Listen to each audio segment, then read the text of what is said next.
ఇది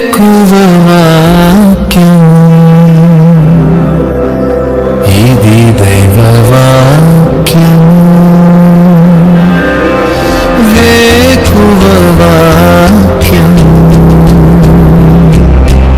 ఇది దైవవాక్యం వేకువవాక్యం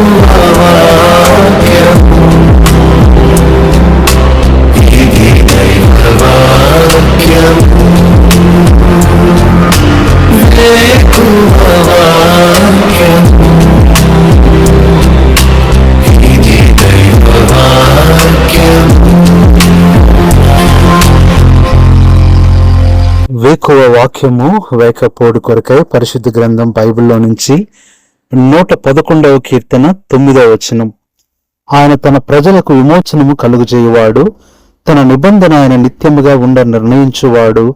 ఆయన నామము పరిశుద్ధమైనది, పూజింపదగినది. ఈ ఉదయకాల సమయంలో మన ప్రభు యొక్క గొప్పతనాన్ని బట్టి ఆయనను స్తుతించాలి, ఆయనను పూజించాలి. మన దేవునికి మాత్రమే ఉన్న 2 గొప్ప లక్షణాలు. ఒకవైపు పరిశుద్ధమైన అనుభవం అయితే, రెండవది పూజింపదగిన అనుభవము. ఎందుకు అంటే మన జీవితంలో ఆయన కార్యాలన్నిటినీ కూడా మనం జాగ్రత్తగా చూసినట్లయితే, అందుకనే కీర్తనాకారుడు మొదటి వచనంలోనే చెప్తున్నాడు.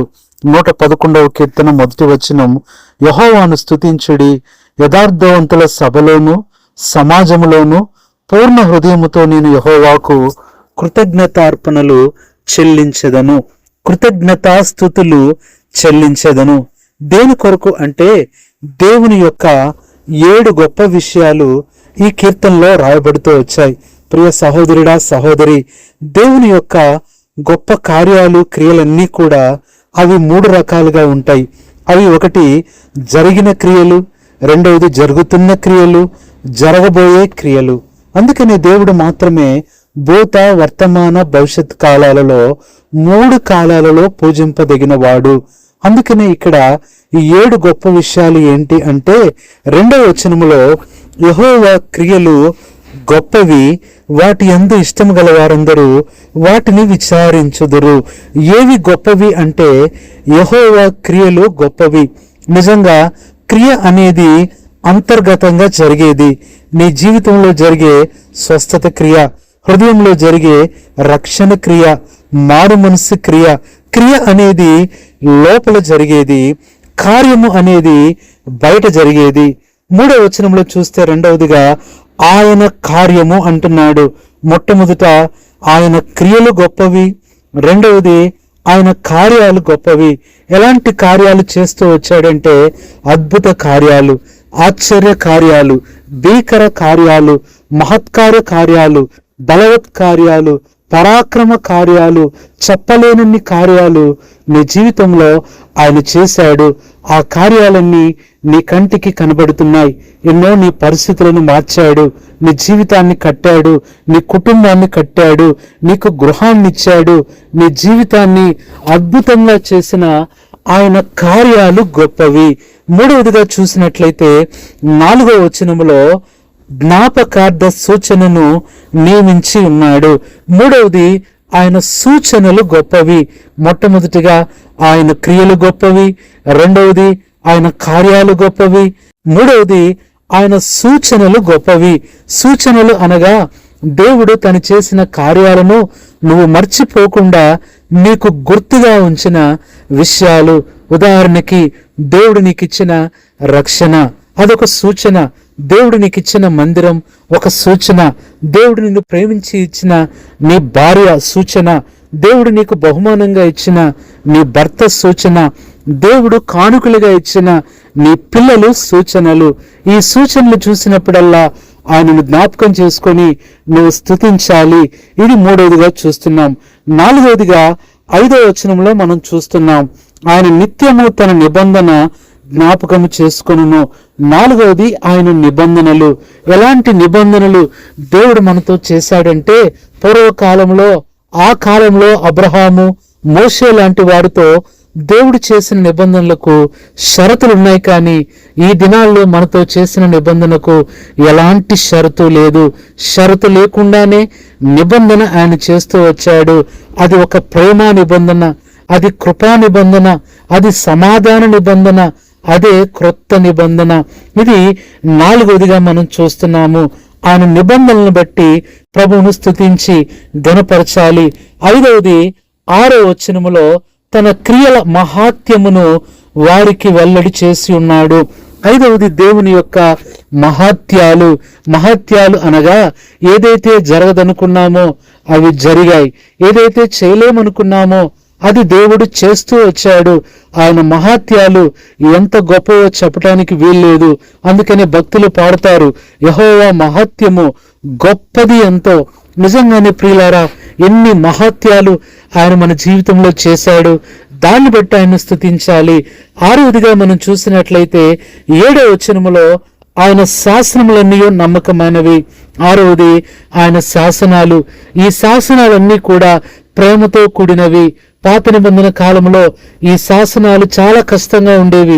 కంటికి కన్ను, పంటికి పన్ను, దెబ్బకు దెబ్బ, ప్రాణానికి ప్రాణం. కానీ యేసు ప్రభు ఈ లోకానికి వచ్చిన తర్వాత ఆ శాసనాల్లో అంత ప్రేమ, అంత కృప, జాలి, దయ వచ్చేసింది. ఇలాంటి గొప్ప శాసనాలు దేవుడు మనకిచ్చాడు. దీనిని బట్టి ప్రభువును మనము స్తుతించాలి. ఇది 6వది. 7వదిగా చూసినట్లయితే 8వ వచనములో అక్కడ రాయబడుతూ వచ్చింది, అవి శాశ్వతంగా స్థాపించబడి ఉన్నవి, సత్యముతోనూ యథార్థతతోనూ అవి చేయబడి ఉన్నవి. ఇక్కడ చూసినట్లయితే 7వది ఆయన స్థాపించినవి. అవి ఎలాంటివి అంటే సత్యముతోనూ యథార్థతతోనూ అవి కూడదగినవి అని చెప్పి అంటూ, ఇంకా చెప్పాలి అంటే ఆయనను స్తుతించటానికి, ఆరాధించటానికి కారణము 9వ వచనములో చెప్తున్నాడు, ఆయన తన ప్రజలకు విమోచనము కలుగు చేయువాడు. ఇది మూలవచనంగా చూస్తున్నాం. 7వదిగా ఆయన చేసిన విమోచనలు గొప్పవి. నిజంగానే ఒక విమోచనతో ఆయన మనల్ని వదిలిపెట్టలేదు. ప్రతి క్షణం కూడా మనల్ని విమోచిస్తూనే వచ్చాడు. ప్రాణాన్ని విమోచించాడు, జీవితాన్ని విమోచించాడు, పాపము నుంచి విమోచన, శాపము నుంచి విమోచన, మరణం నుంచి విమోచన, నరకం నుంచి కూడా దేవుడు విమోచించాడు. కాబట్టి 7వదిగా ఆయన యొక్క విమోచనలను బట్టి ప్రభువుని స్తుతించాలి, ఆరాధించాలి, కృతజ్ఞతలు చెల్లించాలి.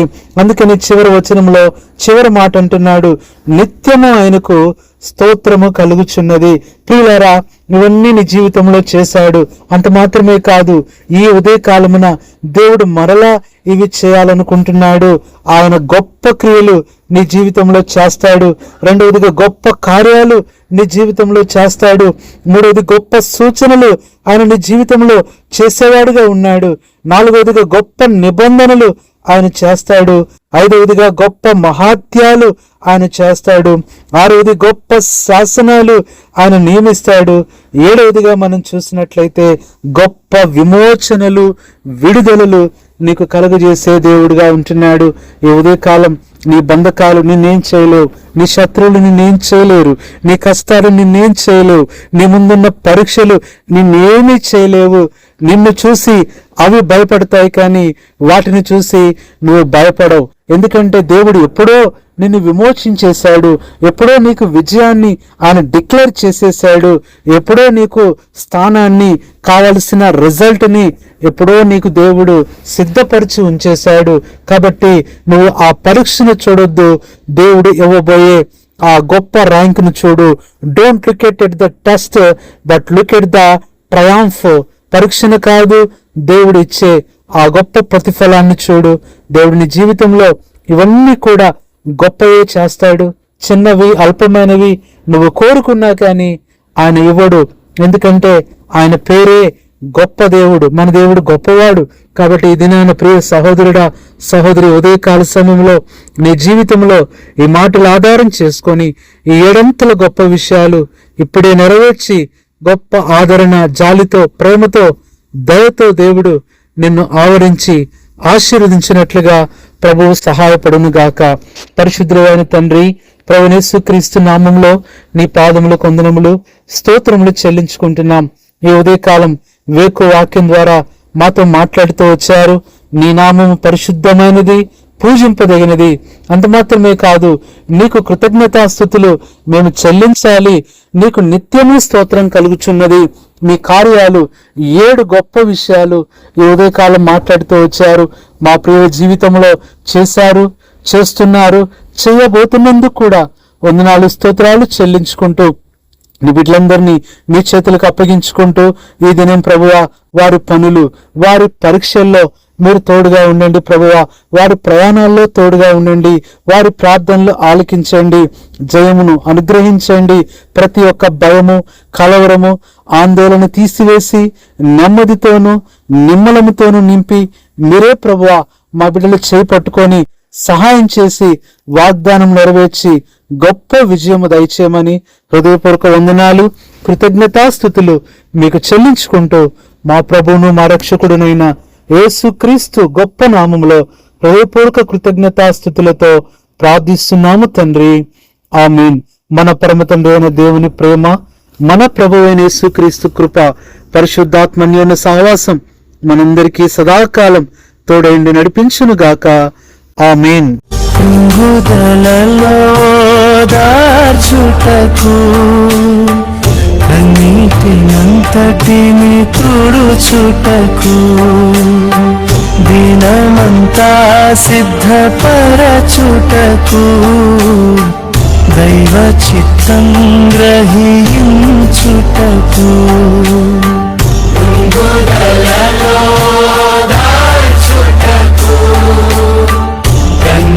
కన్నీటినంతటిని తుడుచుటకు దినమంతా సిద్ధపరచుటకు దైవ చిత్తం గ్రహించుటకు వేకువ వాక్యము ఇది దైవ